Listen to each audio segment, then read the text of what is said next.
ჩვენი მაწვნის განსაკუთრებულობა იმაში მდგომარეობს, რომ ჩვენ ვიცით უშუალოდ ქიმიური ბაქტერიები, რაც ამ მაწვანში არის შიგნით. ნანო ალავერდის მაწვნის სახლში წარმოებული მაწვან მარიამის უპირატესობაზე გვიყვება. აქ 200 გრამი მაწვანი 4 ლარი ღირს, მაგრამ თუ მაწვანი თაფლით, ჩირით, მურაბით ან ჯემით გინდათ დააგემოვნოთ, 5 ლარი და 50 თეთრი დაგიჯდებათ. ჩვენ მუდმივად მუშაობთ მაწვნის სხვადასხვა სპექტრით შედეგებაზე. აწი შეიძლება შევადედოთ თქვათ უკვე უშუალოდ რომ შიგნით თაფლი იყოს და თაფლთან ერთად დედდებოდეს და მივიღოთ კიდევ უფრო სასარგებლო პროდუქტი. ანუ ჩვენი გათვლა არის ერთი და მთავარი. უნდა იყოს ნატურალური ქართული პროდუქტის საკვებად სასარგებლო და დღეს ქართველი საზოგადოება მოკლებულია ჯამთელ პროდუქტს. ანუ ვინ რას ჭამთ, კაცმა არ იცის. ქილებს ვასტერილებთ სტერილიზატორში.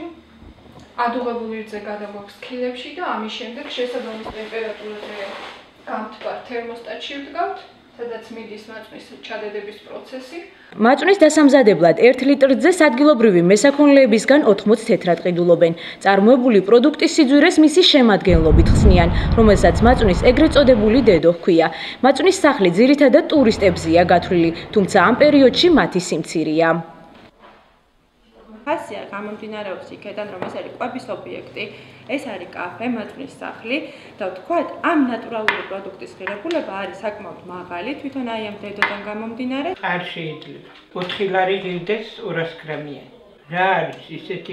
სოფელ ალვანში მცხოვრები ნადია ქააძე მაწვანს 400 გრამიან კილოში ადედებს და ადგილობრივ მაღაზიებს 80 თეთრად აბარებს. მემაწვნეს მაწვნის სახლში არსებული ტარიფები აკვირვებს და ამბობს, რომ მაწვანი ასეთი ძვირი არ უნდა ღირდეს.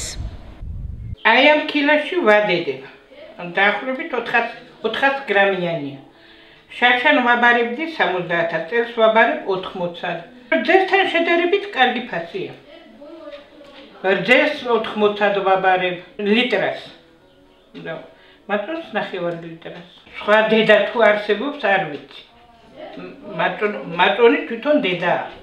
მაწვნის სახლი კახეთის განვითარების პროექტით გათვალისწინებული პირველი დასრულებული ობიექტია. მისი მშენებლობა აღჭურვისთვის 935,000 ლარი დაიხარჯა. იგი ალავერდის ეპარქიასთან არსებულ შეპესე ალავერდს ეკუთვნის.